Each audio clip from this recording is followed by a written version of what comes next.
Hi, I'm Kyle Harris with FitCore, and I'm going to sit here today. What I'm going to talk about is basically common sense approach to about anything. Most of my posts here are going to be on health, fitness, performance, nutrition.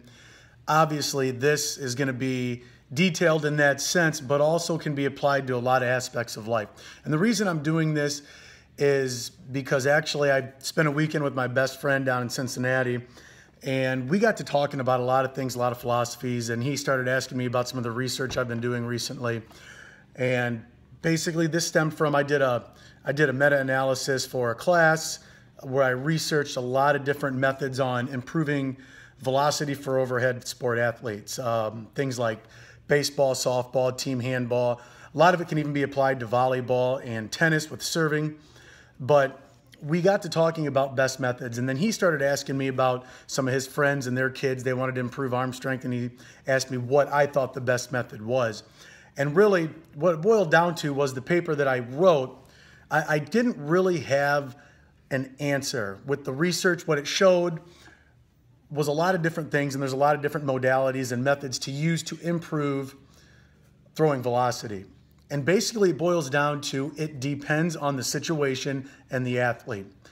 And I got thinking about this on my drive home because that pretty much applies to any aspect of life. The older I've gotten, the more I've gotten into coaching different sports, coaching different athletes, working with clients, teaching.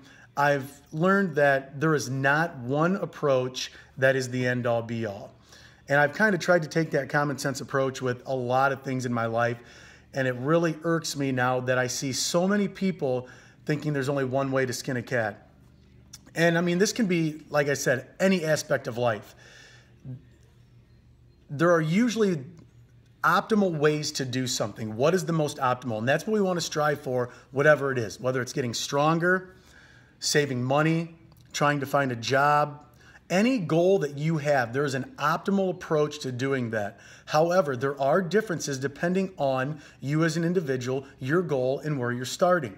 For example, I have an 8-year-old that wants to throw a baseball harder or a softball harder. My approach to that individual is going to be much different than if I'm working with a professional athlete that's a pitcher and throws 92 miles an hour. Now, I could have two professional pitchers both throwing 90 miles an hour that want to improve or maintain velocity, and I might have a completely different approach with each of them.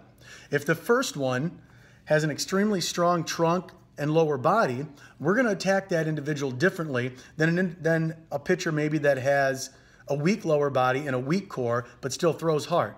We're going to use different approaches for those two athletes. This goes with diet. This goes with anything in life. So if I have two people that want to lose weight, they're not going to have the same diet. There's no cookie cutter approach to it.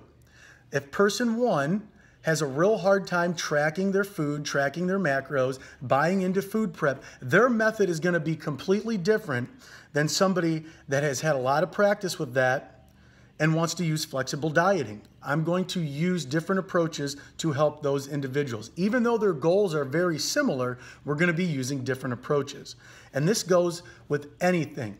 The biggest thing, whether your goal is fitness related, performance related, getting a job, improving performance at your job, getting good grades, being a good father, mother, or spouse, you have to address the goals that you have. And you have to do some self-reflection. What you have to do is assess where you are and where you want to be, and then figure out what are the steps that I need to take to get there. And if you don't know, that's when you seek outside help. That's when you go find a coach, a life coach, a diet coach, a trainer, a pitching coach. Maybe you go find somebody to help you with a resume to get that job, or a tutor if you want to improve your grades. But what you need to do is assess where you're at. And then these coaches' jobs, these mentors' jobs, their job then is to take what you provide, the information you provide them, assess where you are, take the goals that you want to achieve, and then mesh those together, integrate all that information, synthesize it, and provide you with a plan that you can use. There's no cookie cutter approach to success. There's no one method that's going to get you there. There is no magic pill. I know people don't want to hear that. People want to hear the easy way out. Well, the easiest way, the easiest method to do that is to assess yourself or find somebody that can assess what you need, and then use your goals and have them or you develop a plan to get there.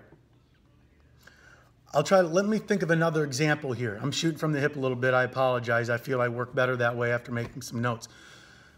So I have somebody that wants to get stronger in the gym. We're going to assess where they're at. If their upper body's strong, their core's weak, and their legs are relatively strong, we need to focus on the core. So we need to assess that person. There's a whole battery of assessments that I can give that individual to see where they're at. Same thing, pardon me, I just knocked my phone down.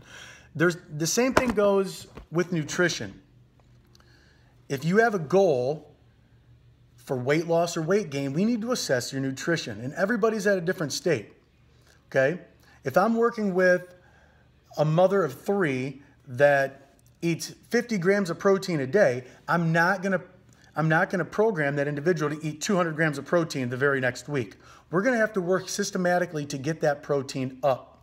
Now, as a coach, the relationship is mutual with the client. The client needs to provide proper information. And that goes back to looking at yourself in the mirror and being accountable to yourself and being honest with yourself. So, in conclusion here, what I really want this video to provide for you is that the bottom line is there is no one best method to do anything in life. There are optimal approaches, and then those approaches will slightly differ depending on where you're at, your experience in the field or the goal you're trying to reach, as well as what method is going to work best for you. What is going to fit into your lifestyle? If working out 6 days a week isn't going to work for you, then we need to find a different approach. 3 days, great, we'll make that work. But we're going to have to alter some other things. If 6 meals a day doesn't work for you and 3 do, awesome, we can make it work. The idea is find what's going to work for you. Use different assessments to do that, whether it's a strength assessment, a life assessment.